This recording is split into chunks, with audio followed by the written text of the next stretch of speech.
50 jours de confinement avec aucun vol. Pour moi, en tout cas, comme pour vous, j'imagine. Depuis moi, c'est depuis le 13 mars et donc j'ai souhaité, utiliser de mon droit de voler parce qu'en tant que professionnel et en plus dans la presse, l'administration m'avait dit que je n'avais pas de problème si je le souhaitais et ce que je n'ai pas fait pour être solidaire. On s'est plutôt battu, avec Emmanuel Davidson pour la réouverture, du ciel. Mais enfin hier, nous avons décidé, j'ai décidé, d'aller, renouer, une relation toujours, soutenue généralement avec, l'usine, Daher de Tarbes, là où on fabrique, les TBM, où autrefois on fabriquait aussi les TB, des avions que j'aimais beaucoup, que vous aimiez beaucoup aussi j'imagine. Alors, notre Mounet étant confiné lui à Pau et en ayant des difficultés à l'utiliser, il fallait le rechercher. J'ai demandé à mon ami Jean Sotiropoulos s'il pouvait m'emmener et je lui ai affrété son Piper. Je vous emmène voler vers Tarbes où Nicolas Chabert et Philippe de Ségovia nous attendaient. Bon voilà. Dites-moi, à Méridaire, ça fonctionne à mort là En ce ou... moment, c'est très compliqué. Donc le refueling de gel hydroalcoolique avant le départ.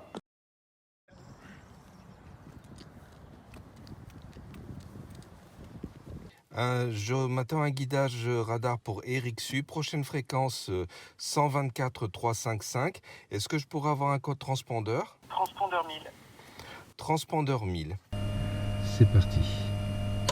Start run.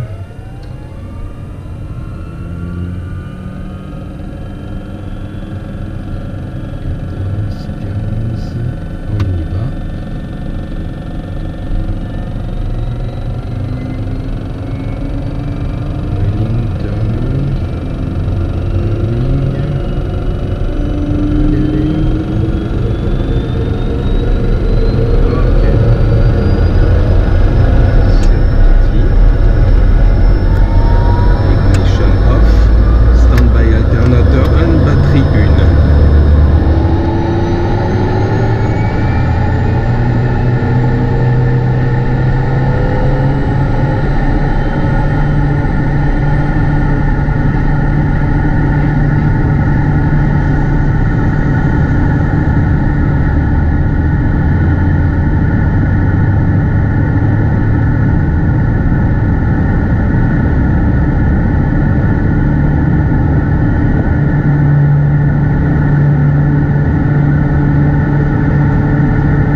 Nous sommes chez Daher. Est-ce que tu es heureux? Comment peut-on ne pas être heureux? Un soleil resplendissant, un vol exceptionnel. C'est vrai qu'une montée directe au 270, tu l'as jamais eu. De Paris, première fois, mais il faut que tu viennes plus souvent avec moi, Jacques, comme ça on l'aura plus souvent. Ça marche. Alors Nicolas, ton premier avion est parti vers les US? Alors cet avion est parti lundi matin. En fait, ce qui s'est passé, c'est qu'on est allé chercher Margaret Walsh en Angleterre et ensuite elle a décollé d'ici exactement à 15 h vers l'Angleterre, l'Islande le soir où elle a passé la nuit et donc hier elle est arrivée aux États-Unis. Pas eu de problème de confinement pour elle? De quarantaine, on va dire? Alors pour l'instant, non, elle n'a pas eu de problème de confinement ou de quarantaine. C'est une négociation assez âpre puisque derrière, il faut négocier avec les douaniers de chaque pays. Donc elle disait qu'elle était OK sur la partie Angleterre, l'Islande, le Groenland, ça va aller. Canada, elle n'avait pas le droit de descendre de l'avion.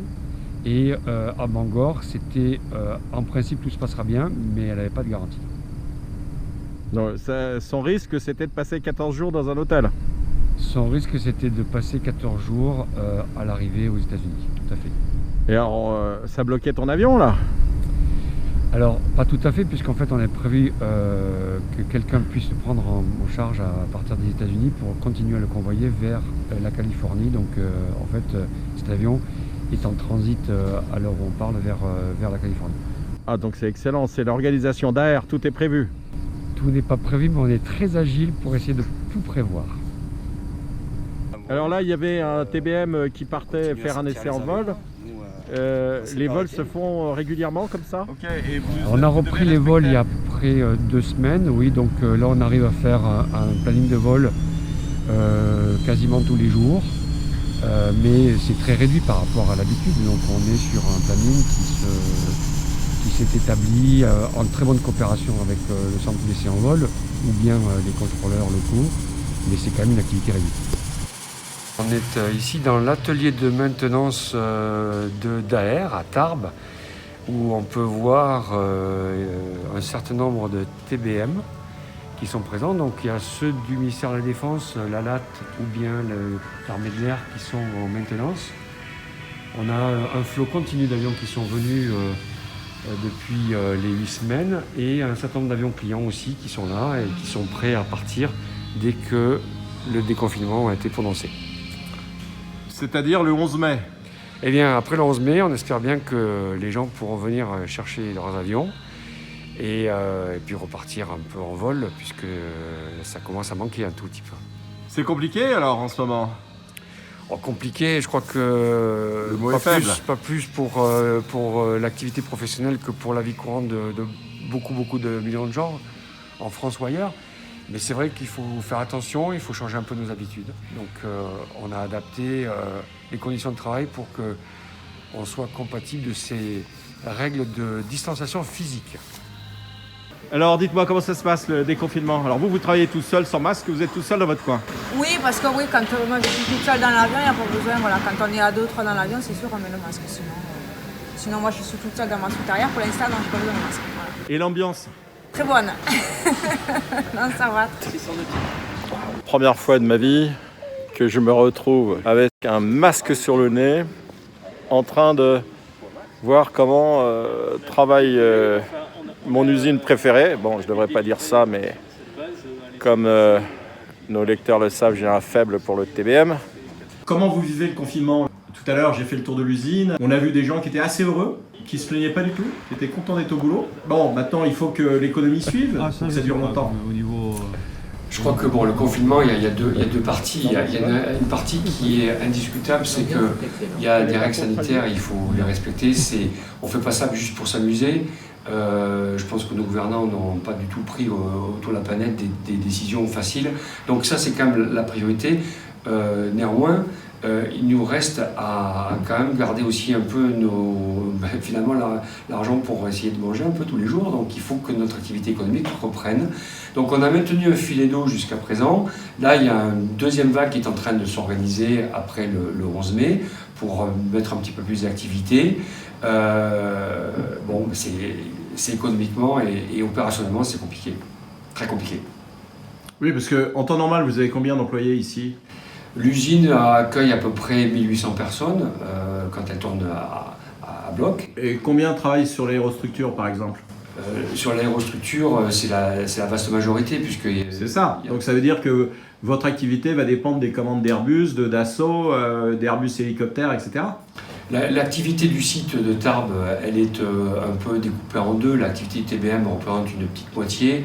Les autres activités qui sont faites pour les comptes tiers, donc les grands donneurs d'ordre, Airbus, Dassault, que tu citais, mais aussi Gulfstream ou Embraer, Airbus hélicoptère, c'est une très grosse moitié. Et donc forcément, là, on n'est pas donneur d'ordre, donc on dépend d'eux pour fabriquer, pour répondre, pour remplir le carnet de commandes et donc fabriquer ce qui a été commandé. Bon. Et est-ce que tu as senti l'intention de ces donneurs d'ordre de rediscuter les prix, de profiter de la crise ou pas? Écoute, ça c'est pas des sujets qui sont dans ma sphère, donc je vais pas les aborder à ce stade. Moi je lis la presse comme tout le monde. Non, aujourd'hui on a véritablement un certain nombre de chefs d'entreprise qui veulent être aux manettes de sauver l'entreprise, repartir en termes d'activité. C'est quand même ça la priorité. Je crois pas qu'aujourd'hui, il y a plusieurs scénarios, ils sont plus ou moins sévères suivant comment on le regarde, mais au fond, personne ne sait exactement qu'est-ce qu'il y a. Donc pour moi, la priorité, en ce qui me concerne, c'est commencer à regarder les 2 prochains mois. Ça, c'est la première priorité. Et on va travailler sur, graduellement, voir qu'est-ce que ça donne. Mais bon, il faut être prêt. Et on pense déjà de manière assez unanime que l'année 2021 va être compliquée, va être beaucoup plus basse en termes d'activité.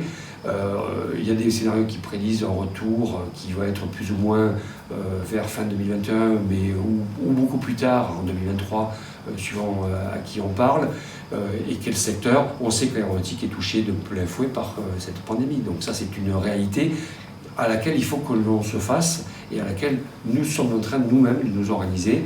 Mais c'est un petit peu tôt pour donner des axes. On sait que la DGAC fait ce qu'elle peut pour faire voler les avions. Donc si tu devais faire passer un message à la cellule interministérielle qui gère la crise, qu'est-ce que tu lui dirais? Alors je ne veux pas être à leur place parce que je pense que la décision est très compliquée pour notre organisme de tutelle d'appliquer finalement ce qui est d'abord la règle sanitaire en premier et voir comment ça se passe pour notre activité. Je pense qu'il faut regarder dans le détail beaucoup de choses qui constituent notre activité et s'assurer que ce soit le plus cohérent possible. Pour l'instant, il y a un petit manque de cohérence sur notre capacité à pouvoir garder la chaîne très compliquée, très complexe de l'aéronautique en vie. On dépend tous d'un maillon et aujourd'hui, si on n'y fait pas attention, il y a beaucoup de maillons qui vont casser et ça c'est grave. Donc c'est important pour notre organisation de bien considérer que ce qui paraîtrait comme étant une petite décision annexe peut avoir des conséquences sur l'ensemble de la chaîne aéronautique. Et donc il est important que l'on retrouve de manière pragmatique un retour à la normale de l'activité. Elles ne sont pas avec des appels au public très larges. Je crois que la partie spectacle aérien, ça c'est réglé. Mais par contre, tout ce qui est le reste de l'activité, il faut absolument le déverrouiller très rapidement pour qu'on ne fasse pas beaucoup plus de dommages que ce qui est aujourd'hui le cas.